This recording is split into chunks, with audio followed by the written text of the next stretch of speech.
ક્રિશભાઈનું denting painting. અને પછી મારે પડી ગયું સવાર તો પડ્યું, પણ વાત એમાં એમ હતી કે આ છે ને મને અહીંયા જો કેવું એક ડંખ માર્યો આ માખ્યું આનું તો આવી બનવાનું છે. સવારમાં મારે મારું મિશન સંભાળવાનું હતું, મારે અહીંયા કરવો તો કલર, એટલે મને એમ થયું લાવ ને સાવણો મારી દઉં. જ્યાં સાવણો માર્યો ત્યાં મને નહોતી ખબર કે ત્યાં એટલી બધી કાંડરની માખી છે.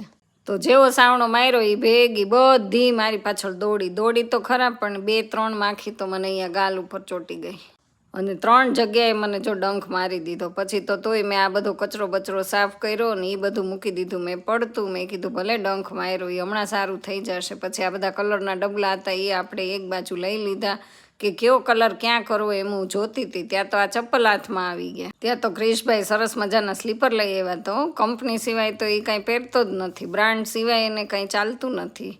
અને પછી આ ડબ્બા બબ્બા મેં ઉટકીને મૂકી દીધા, નાહી ધોઈને ફ્રેશ થઈ ગઈ. પછી મેં કીધું કે લાવ કાચમાં જોઉં હું કેમ આટલી બધી જાડી લાગું છું. જ્યાં જોયું ત્યાં તો ઓહો મારો ગાલ સોજી ગયો. તો જસુને ઉઠાડ્યા પણ ઉઠા નહીં. પછી મેં ગાલો એ બધા ભલે સૂતા, હું અહીં હિંચકે તો બેસી જાઉં, કારણ કે હિંચકે બેસીશ તો શાંતિ મળશે. ત્યાં મને મારી ચા યાદ આવી ગઈ. ફટાફટ આવીને આપણે તો ગરમા ગરમ ચા પી લીધી. મેં કીધું ચાનો નશો કરું ને તો મને મારું દર્દ ઓછું થાય, પણ નહીં, દર્દ તો ઓછું થયું જ નહીં. માખી મારો જીવ લેવામાં જ આવી હતી. અને પછી કપડાને ઇસ્ત્રી કરવાની હતી. ત્યાં તો પપ્પા આવી ગયા, એના માટે મેં સરસ મજાની ચા બનાવી નાખી. તો પપ્પા કે એક જ માખી કરડી. મેં 10 થોડી મને કરડે, તમે ખરા છો હો પપ્પા.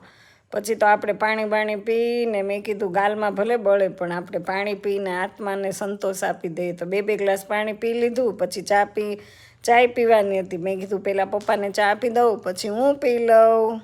પછી મારા પપ્પાને ચા આપીને મારું મિશન સંભાળવાનું હતું. મિશન આપણું હમણાં 4-5 દિવસ સુધી પૂરું થાય એમ નહોતું. મને કે પહેલાં તું મને બહેણી આપી દે મારી, એટલે હું વયો જાઉં. તો આપણે એની બહેણી આપી દીધી. બહેણી આપીને આપણે તો પાછા આપણા કામે લાગી ગયા. કામ સિવાય આપણી જિંદગીમાં બીજું કંઈ છે નહીં હો બાપા. ત્યાં તો બધાનો ઓર્ડર આવી ગયો. પહેલાં જલ્દી કપડાને ઇસ્ત્રી કર.